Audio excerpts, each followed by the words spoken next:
એમાં એવું છે કે વિજયનગર પોલીસ સ્ટેશનમાં ગઈકાલ રાત્રે જાહેરાત આવી હતી કે ફતેવાડીમાં એક કિડની પર ફાયરિંગ થયું છે.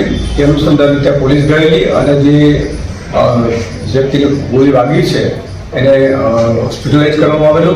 હકીકત એવી છે કે ફતેવાડીની અંદર બિસ્મિલ્લાહ બેકરીની બાજુમાં એક ચાની કિટલી છે ફૈઝન પઠાણની.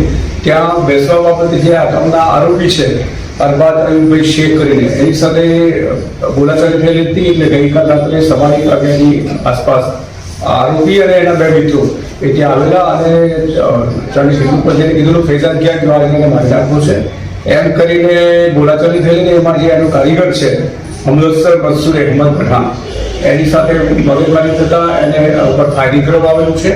એમાં એના પગના ભાગે ગોળી વાગી છે અને ત્યાર પછી માણસો ભેગા થઈ જતા આરોપીઓ ભાગી ગયેલા. ત્યારે પોલીસે જુદી જુદી ટીમ બનાવી અને આરોપીની શોધખોળ શરૂ કરી છે.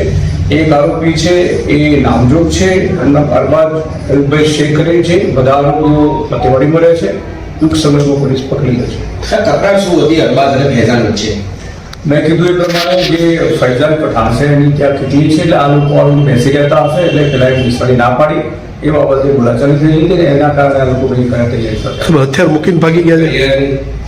નહીં એ અત્યારે લઈને જતા રહેલા છે. ફૈઝાનનો આક્ષેપ છે કે ત્યાં ગાંજો વેચે છે અરબાદ અને તેનો વિરોધ કરતા આ બનાવ બને છે. હકીકત શું છે? એ તો આ બરાબર એટલે એણે એવી વાત કરી છે. વાસ્તવમાં અત્યાર સુધીમાં પોલીસ સમક્ષ આવી કોઈ રજૂઆત થઈ નથી. તેમ છતાં પોલીસ તપાસ ચાલી રહી છે. જો એ ગેરકાયદેસર પ્રવૃત્તિ ધ્યાને આવશે તો તે પ્રમાણે કાર્યવાહી કરવા. અત્યારે જ્યાં સુધી રેકોર્ડ અમે તપાસ ત્યાં સુધીમાં કોઈ ગુનાહિત હિસ્ટ્રી ત્યાં બરાબર